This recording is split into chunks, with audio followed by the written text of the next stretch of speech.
cioè per un appassionato, questa qua è la Mecca, è la Mecca, è la Mecca.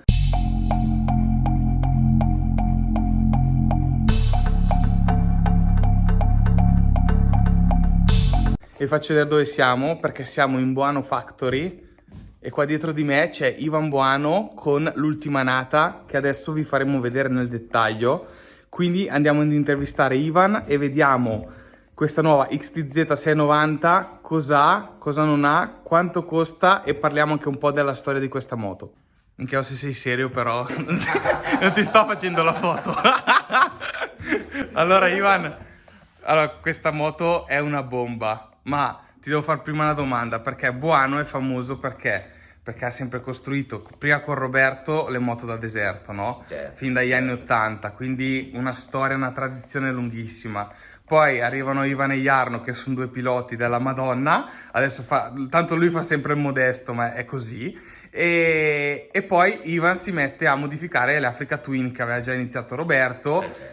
Una paga che mi è passata. E fa lo step successivo, prepara l'Ivan Replica, un sacco di accessori per far andare meglio l'Africa Twin anche in fuoristrada. Per colpa di questa storia dell'Africa Twin che a un certo punto mi hanno messo un limite altissimo sulle moto bicilindriche, non troppo pesanti perché si sceglie sempre cilindrate non troppo alte, e ha messo un limite altissimo la Factory Yamaha doveva essere quella moto che andava a attaccare l'Africa Twin. Ce l'abbiamo fatta, la Factory è una moto perfetta. Era il next step, quello successivo da fare. È uno step esagerato, perché alla fine andare a cercare il limite supremo di una moto è una cosa esagerata. Aveva senso in questo caso perché dovevamo vedere se era all'altezza di un'Africa, e all'altezza di un'Africa, indubbiamente. Degli anni moderni, moto che con questa semplicità qua non trovavamo più, e questa Factory qua è proprio diventata la moto preparata al completo, nel senso siamo partiti dalla moto standard per arrivare al completamento della preparazione e abbiamo guardato tutti gli aspetti, cioè non ci siamo fissati su dei Non punti, avete lesinato su niente. su niente, Su niente. dalle sospensioni, dalle nuove misure delle piazze. Io intanto faccio vedere, La cosa che veramente cambia alla fine sono le nuove quote che gli ho dato alla piastra davanti. Ok. La moto non sbacchetta più, sta dritta anche nel veloce, ti permette di dare il gas tenendo il manubrio dritto. Sì, che poi il gas di Ivan Buano, ragazzi, deve essere tutto un po'... Pensate che, cioè, Buano veramente... Adesso non ricordiamo il palmarès, no, qua andiamo lunghi. Te esageri sempre. No, io non ho vinto più di tanto, ho sempre trovato quelli che mi hanno fatto... Vabbè, però sei anche stato davanti a un sacco di gente, quindi sti cazzi. No, una cosa che mi porta dietro dalle cose è che questa moto qua, forse rispetto a un'Africa Twin non fa, è che ti spara da 0 a 100 all'ora in una rapidità che nessuna fa. Alla faccia di chi dice che il Tenere non ha abbastanza cavalli. No, perché... no, sbaglio? Cioè, uno dice, no... Usarli tutti è impegnativo. In fuoristrada, ragazzi, stiamo parlando in fuoristrada, non stiamo parlando su strada, sui tornanti e sullo stevio. Qua stiamo parlando di un utilizzo in fuoristrada, perché questa qua è un'arma da fuoristrada. Allora, come dicevamo, i cavalli sono abbastanza. Stiamo parlando di un utilizzo in fuoristrada, stiamo parlando di un utilizzo stradale. E se Ivan Buano dice che i cavalli sono sufficienti per divertirsi in off, io ci credo. Ma Ivan, cioè, alla fine è un Tenere 700, cioè, cosa gli avrei mai fatto Poi la storia che ti diverti solo in off è una cosa che prende il suo perché con questa qua è una moto da motarci sotto. Sì, Tu fai una strada di montagna facendo fumare in tutti i tornanti le gomme. Sì, vabbè, poi ragazzi... Moto messo di traverso, quindi dico, no, anche in strada vende cara la pelle. Certo, in fuoristrada gli abbiamo dato lo step in più. Sì, Ma non abbiamo solo fatto le sospensioni, che già quello no, hai chiesto tanto tempo. Siamo intervenuti sulla rigidità del telaio, sulla trazione della ruota dietro. Intanto vedete, mentre Ivan ci dice la rigidità del telaio, vedete alcuni particolari che su un Tenere 700 non si sono mai visti. Cioè, nessun Tenere 700 è mai stato preparato come questo qua, ad oggi. Questo qua è veramente l'ultimo... Io penso che al mondo non ci sia un Tenere 700 preparato così, così tanto. Arrivare a fine della preparazione, quindi sì, non c'è. Non c'è. C'è stata troppa evoluzione anche proprio sulla gestione della flessibilità del telaio. Perché infatti lo faccio vedere al volo, Ivan. Abbiamo prima di tutto questi fazzoletti qua che vanno ad irrigidire, e poi abbiamo anche qua dietro, vedete che c'è questa piastra saldata da lato a lato, abbiamo un sacco di rinforzi per appunto rigidire il telaio, perché come mi spiegavi poi ieri... Hai visto tutte le chicche, eh? Certo, Stai non dovevo farle vedere?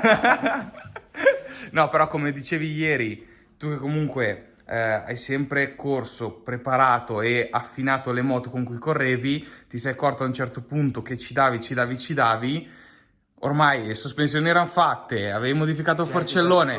Anche con la preparazione della moto, che aveva già cambiato notevolmente la moto, continuavano a esserci dei particolari noiosi che persistevano. Quindi dopo aver cambiato le quote davanti, le quote dietro, proprio come lunghezza di moto, perché l'abbiamo riposizionata con un altro angolo di tiro, abbiamo scoperto che una flessione sul telaio, ma non devi togliere tutta la flessione del telaio. Perché Certo, un po' deve rimanere. esatto, dobbiamo sempre ricordare che avendo una potenza molto veloce con questo motore qua, dobbiamo avere una ruota che ha trazione dietro. E si è lavorato per dare la flessione giusta, ma soprattutto per far sì che la ruota dietro prendesse sia in accelerazione che in frenata, perché la parte dietro del T7 tendenzialmente scivola un po'. Con la potenza un po' più aggressiva di centraline, mappe... Sì, poi dopo andiamo a dirlo. Abbiamo dovuto anche cercare la trazione. Ma Quindi cosa abbiamo fatto qua su questo Tenere, che è diciamo la versione factory, la versione speciale? Mi dicevi ieri sul forcellone siete andati a intervenire. Cambiando la quota da davanti abbiamo voluto utilizzare una quota diversa anche dietro, quindi abbiamo usato la lunghezza della moto per cercare di dare stabilità alla ruota dietro. Ok. Abbiamo modificato il forcellone standard in questo caso. Andiamo però a vedere nel dettaglio, per esempio, cosa è stato fatto al forcellone, perché è un lavoro molto importante, che ovviamente non è che si fa su tutte le moto, ma Ivan, come dicevamo, per cercare trazione maggiore è andato a intervenire. Quindi Ivan, cosa abbiamo fatto su questo forcellone? Abbiamo rovinato un altro pezzo originale. Ciao mamma Yamaha. Preso, messo sotto la fresa, l'abbiamo aiutato a capire che doveva darci una mano per Ok. la ruota e per la frenata. Anche a stabilizzare la moto quando poi si esagera, no? Certo. Perché il punto rimane più fermo, la moto è molto più stabile, quindi anche nelle buche molto grosse si riesce... Quindi effettivamente abbiamo allungato, giusto? Abbiamo allungato di un paio di millimetri la lunghezza del forcellone. E questo secondo te va a influire? L'abbiamo cercato perché nei vari test, facendo questa prova qua, abbiamo messo 2 maglie in più della catena. Ah, ok. Avevamo riscontrato più stabilità. Ok. E quindi abbiamo voluto lavorare sulla stabilità e poi ci ha portato alla frenata. Le staffe di cui prima parlavamo hanno dato una Che sono mano queste? notevole, perché ci hanno comunque fermato la vibrazione del forcellone, Mhm. piantandolo molto più a terra. Adesso si va come un diavolo scatenato. Non ci sono più limiti nel posteriore. Non ci sono più limiti nel Davanti però posteriore. ci dà una mano. Abbiamo allungato, davanti abbiamo accorciato, quindi la moto ha la ruota più vicino al motore rispetto a quella standard. Perché mi dicevi che comunque una grossa mano, una grossa parte della guidabilità di questa moto qua e comunque delle moto che prepari, delle T7 che prepari, è andare a cambiare le piastre. La piastra è stato veramente quello che mi ha cambiato tutto. A un certo punto guidavamo con le quote originali della moto e avevamo tanti problemi. La moto non la potevi portare al limite. Tutte le volte non sentivi il davanti, la moto vibrava tanto, tutte le volte che davi il gas ti sentivi a disagio. Cambiato, ho deciso di pensare in un'altra maniera, ma il pensare in un'altra maniera è stato: ho fatto 8 piastre diverse, Minchia. misure diverse, per capire... E gran gas ogni volta per provarle. Che palle, soldi spesi nell'alluminio. hai dovuto provarle tutte e 8, che sfiga, cazzo. No, con questa qua, quando l'abbiamo montata con una trattura della forcella banale, si è capito che avevamo fatto la differenza.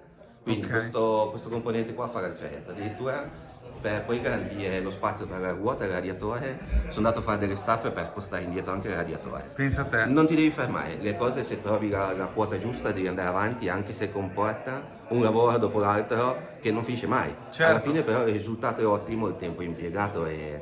Non sono allora, ecco, una cosa che ci tengo a dire è che non sono quantificabili le ore, perché poi tra ieri e stamattina ne abbiamo parlato veramente tantissimo. Esatto. Non è quantificabile il lavoro e le ore che ci hai messo. Questa moto è quantificabile in un Porsche Turbo di ultima generazione, con le ore di lavoro. Con le ore di lavoro e soprattutto, come dicevamo prima, di test, che su 10 test 9 vanno male e uno va bene. La storia dei test, se uno vuole essere sincero con se stesso, soprattutto, solo perché fare un componente modificato non vuol dire che va bene. Certo. E quello fa proprio la differenza. Come ti dicevo, su 10 passi per 9 volte torno indietro e vado avanti un passo alla volta dopo 10 tentativi. Ed è così, non si passa subito il turno. Anche la piastra è stata una cosa che è arrivata, ma è arrivata alla 7ª piastra. Ne ho ancora fatta una per essere sicuro di provare tutte le quote. Cioè le dovute fare, provare,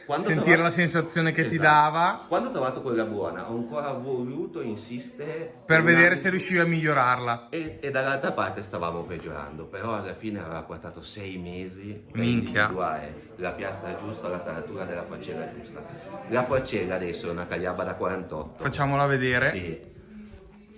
E quindi una forcella- 48. È una forcella che innanzitutto è una garanzia di funzionalità, di durata nel tempo, è veramente un'ottima forcella. Che tu poi voi le usate anche come team. Qua sopra c'è un'esperienza folle, ma partiamo da un materiale ottimo, non buono, Sì. ottimo. Lì qua dentro però non mi sono fermato a usare i pezzi di Caliaba, ho dovuto costruire le molle specifiche per la moto. Pensa a te. Anche qua come le piastre ho esagerato.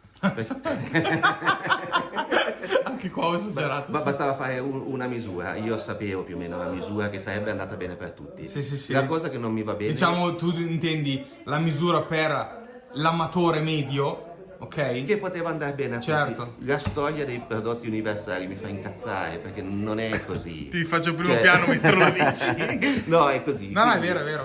le forcelle sono una cosa tipo l'abito, quando ti Certo. sposi. Sartoriale. Devi mettertelo addosso. Cioè ogni pilota poi c'è quello che guida qua, c'è quello che guida qua, c'è quello che guida in piedi. Certo, Bisogna sì, diversi stili, come tutte le cose. Quello comporta diverse misure di molle, quindi davanti veramente ho 4 tipi di molle per gestire al meglio chi va forte, chi va piano, per dare veramente la moto cucita addosso. Certo. Quello fa la differenza, No, ma poi questo qua secondo me, cioè veramente tante volte, adesso faccio un discorso da, diciamo, da compratore, no? Tante volte diciamo, ma quanto costa una cosa, quanto costa l'altra. Adesso spero che parlando con Ivan, che vi fa capire quanti studi ci sono dietro, ma soprattutto perché Buono lo fa da 40 anni che è partito Roberto, cioè loro lavorano così, quindi quando pensate, vedete un componente, non pensate che sia una cosa standardizzata messa lì per venderla, cioè loro sono degli artigiani che prima di tutto sono dei motociclisti, sono dei piloti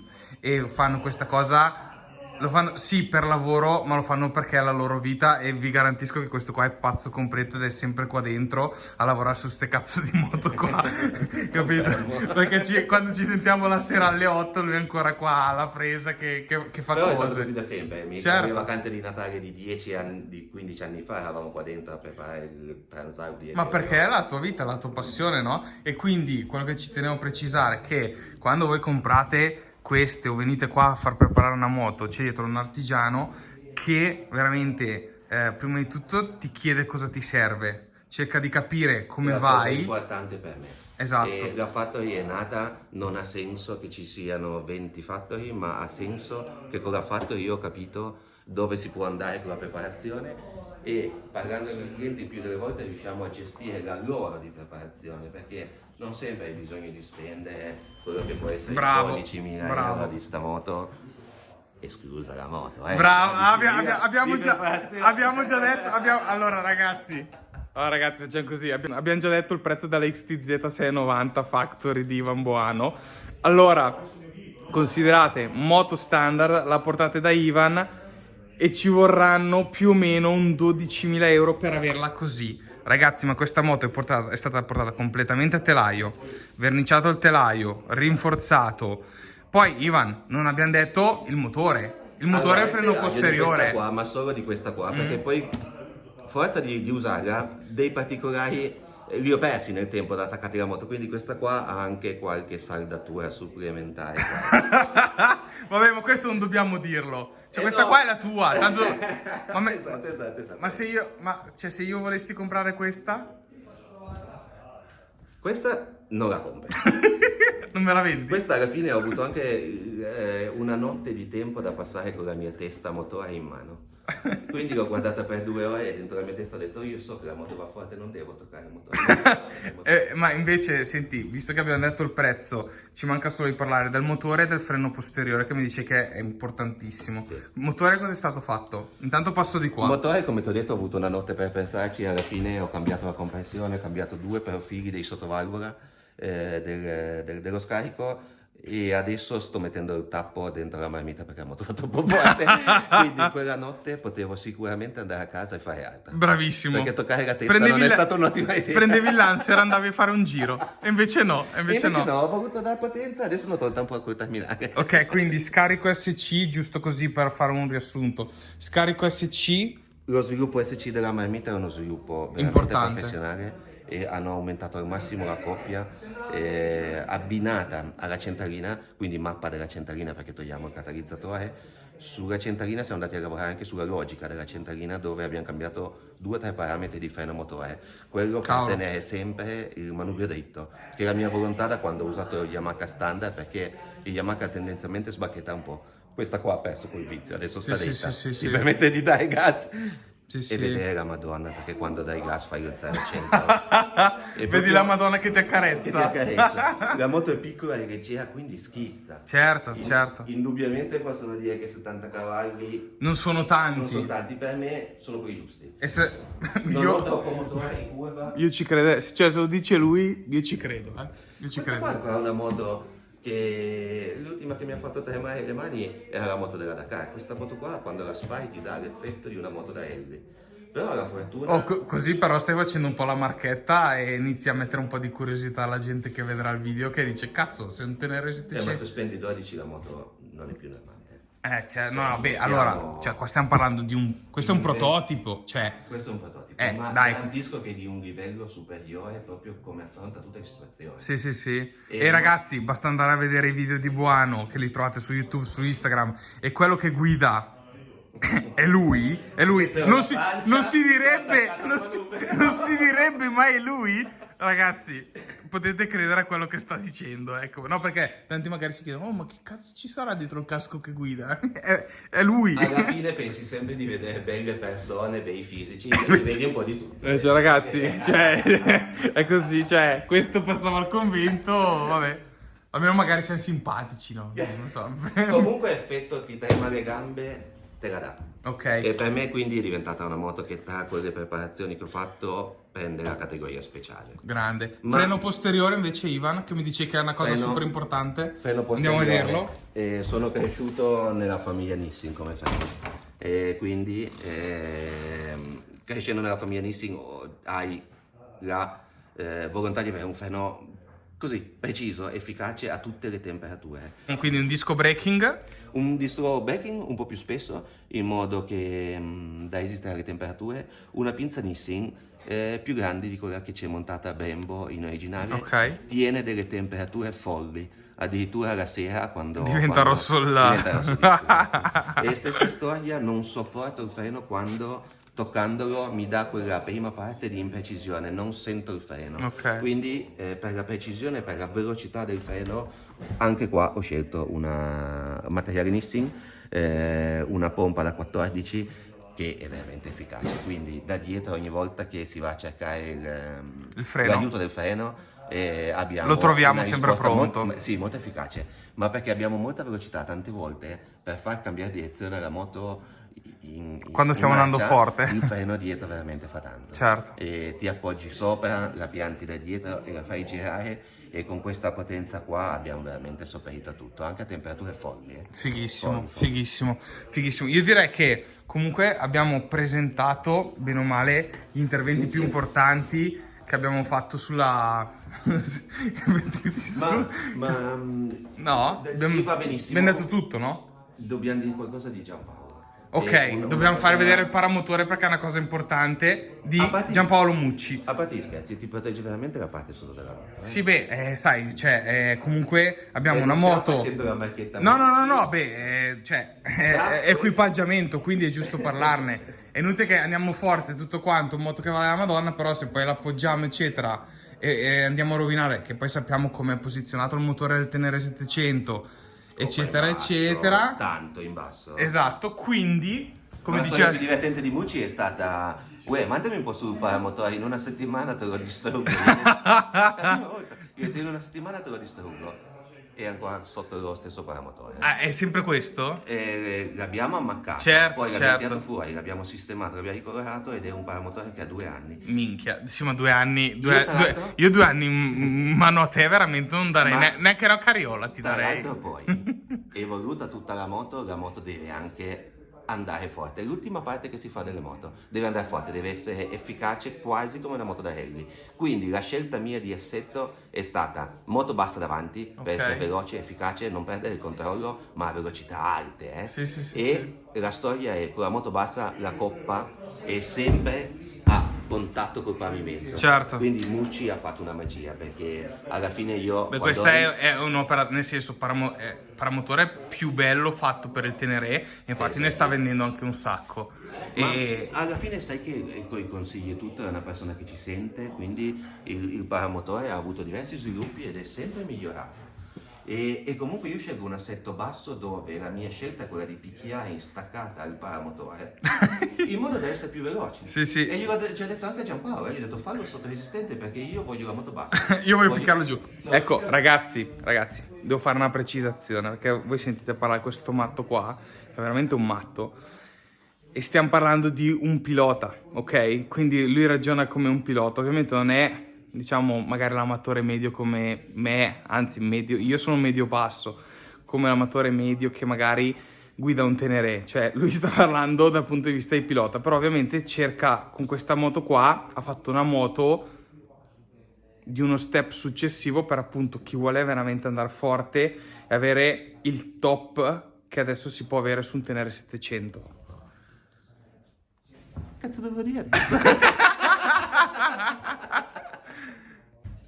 Adesso mi sento di fare una domanda a Ivan, che abbiamo qua uno specialista di questo mondo qua, e perché ridi? Volevo chiedergli se io avessi, ormai non ce l'ho più il Tenere 700, l'ho venduto, ma metti che lo ricompro, metti che lo ricompro, Ma ci sta. ma non si sa mai nella vita, no? Se avessi un Tenere 700, quali sono gli interventi da fare per farlo andare meglio, per sentirmi e per sentirmi meglio quando lo utilizzo in fuoristrada? Cioè, moto base, Sì. standard, appena uscita dalla concessionaria. Io ti dico già, vengo da te e ti dico, Ivan, io voglio farci off-road. Sì. Cioè, fuoristrada, comunque fuoristrada leggero, non voglio andare... Non voglio fare Poltarres, no? Perché non ho le capacità. Ho già una soluzione da dirti. Ok. Allora, se tu vieni qua, hai un Yamaha T7 e tutto, per farlo funzionare bene quel T7 lì cambiamo il pilota. Cosa devi cambiare? I piloti non costano. Cioè, basta sostituire Certo, il guidatore. mischi gli elementi.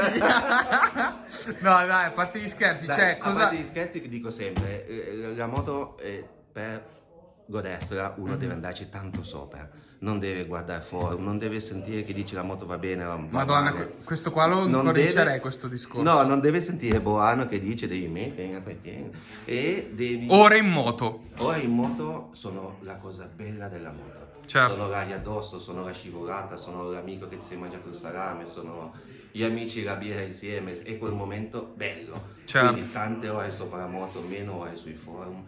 Il divertimento è quando metti il culo qua sopra. Bravo. Per far divertire, ho già preparato un po' di Yamaha, per far divertire un po' i ragazzi ho visto che una spesa dai 4 ai 6,5 rende delle Stiamo moto. parlando di 4.000-6.500 Esatto, euro. rendono quel budget lì, rende questo D7 una moto molto performante anche per chi non è tanto capace. Anche, scusami Ivan, perché poi dopo ne abbiamo già parlato, anche fin troppo cioè, stiamo parlando veramente di avere una moto con quei soldi lì, andiamo ad avere una moto che veramente È uno step superiore. è un bel gradino sopra. Sì, ma perché dico sempre che va valutato il budget che uno ha e Certo. vanno messi quei componenti con quel budget che uno ha che cambiano le storie.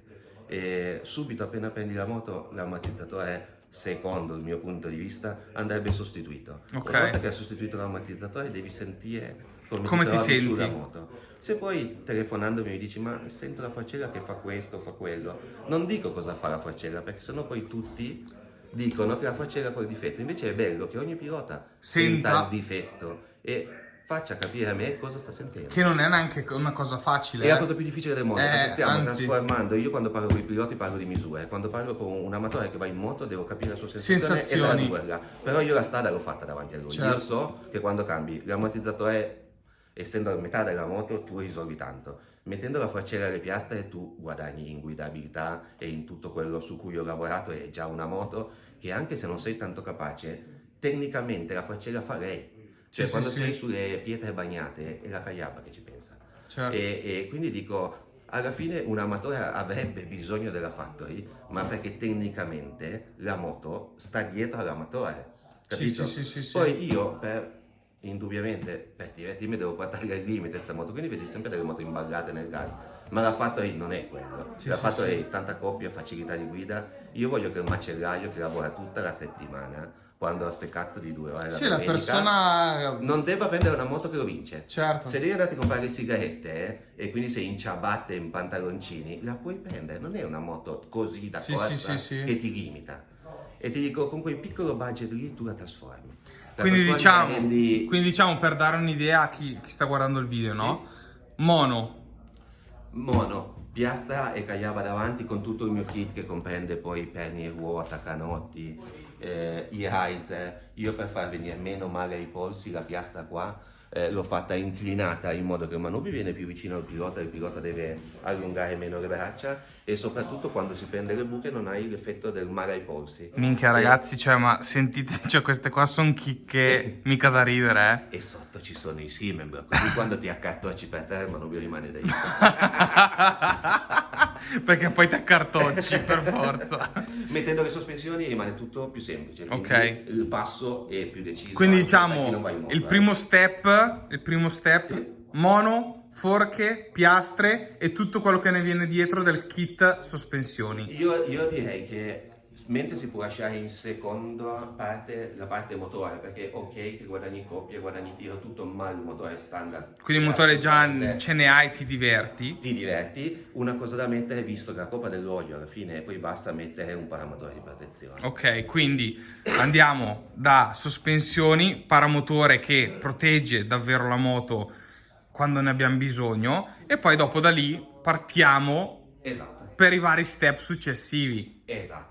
Dico, però così uno ne ha già tanto, riesce già a fare la strada, riesce ad andare al mare con la moglie senza problemi perché con le sospensioni così la moto è stabile in tutte le situazioni. Certo. Poi riesce a fare il matto la domenica quando 2 ore, perché alla fine con una moto che lavora di sospensione il gioco è un po' da ragazzi, perché lei fa tutto lei. Certo, la moto pesa 200 kg, si pianta sul pavimento che non si muove più e ti permette proprio di fare il matto. Beh, ci siamo. E poi dopo eventualmente se uno vuole iniziamo motore, freno posteriore. Il bello probabilmente è che io ho fatto la strada davanti a tutti. Se uno mi dice io voglio quello, io so toccando il motore cosa si ottiene. Certo. C'è la potenza. Non bisogna toccarlo, se no la centralina e 2 o 3 variabili. Che è più che sufficiente. Allora, ho toccato la testa perché era in mano. Perché ho dovuto toccare la testa. Che non avevi sonno quella notte? Bisogna andare a dormire di più, quindi impiegare bene il tempo. No, vabbè, dai, penso che sia tutto abbastanza chiaro, no?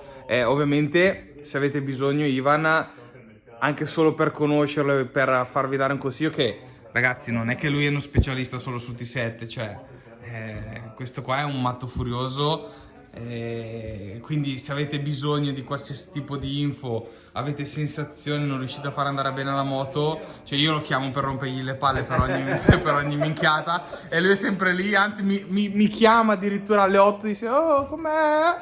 Quindi ragazzi, Buono, sempre un punto di riferimento. Questa nuova XTZ 690 Factory è la fine del mondo, veramente. Spero che... Ma un giro me lo fai fare un giorno? Se resiste, è 5 mesi che non vado in moto. Se Quindi dura. probabilmente hai già parlato anche prima, sappiamo che i primi 5 minuti potrebbero essere Allora, fatali per ti senti. allora vengo a fare il video il primo giorno che tiri fuori perché sennò non... No, la prova è sicura. Sì, sì, sì. Ho fatto una moto proprio da far provare anche ai clienti per Ottimo. capire cosa vuol dire questa moto. Avere il top che si può fare. Esatto, e così anche per togliere dalla testa delle persone che mi dicono tutti ma io non sono un pilota, proprio perché non È quello che ti dico sempre anch'io ogni volta che mi dici qualcosa. Ma proprio perché non sei pilota hai bisogno di essere aiutato dalla roba tecnica. Certo. Lei deve fare le cose che tu non fai, ma è giusto così, perché non puoi stare tutti i giorni in moto come ho fatto io. Chiaro, Io nella mia sì, vita sì, da siamo- 5 anni a 22 io sono andato tutti i giorni in moto. Minchia. Tutti i giorni in moto. Certo. Quindi quando fai un video, quando fai le cose è il minimo che puoi fare perché è da anni che usi ste moto, che ci vai sopra. Chiaro. È bello però, sto sempre cercando la moto perfetta. Quindi Bello. il Sei mio un scopo Peter, di vita sei un sarà trovare quella Peter, perfetta. sei un Peter Pan delle moto. Ti faccio l'adesivo. Peter Pan con la faccia di Boano. Dai, grande Ivan, grazie. È stato un piacere, come sempre quando ci vediamo, mille storie, mille racconti. Ci vediamo alla prossima. Ok, per il test dei 190. Chiaro. Ciao.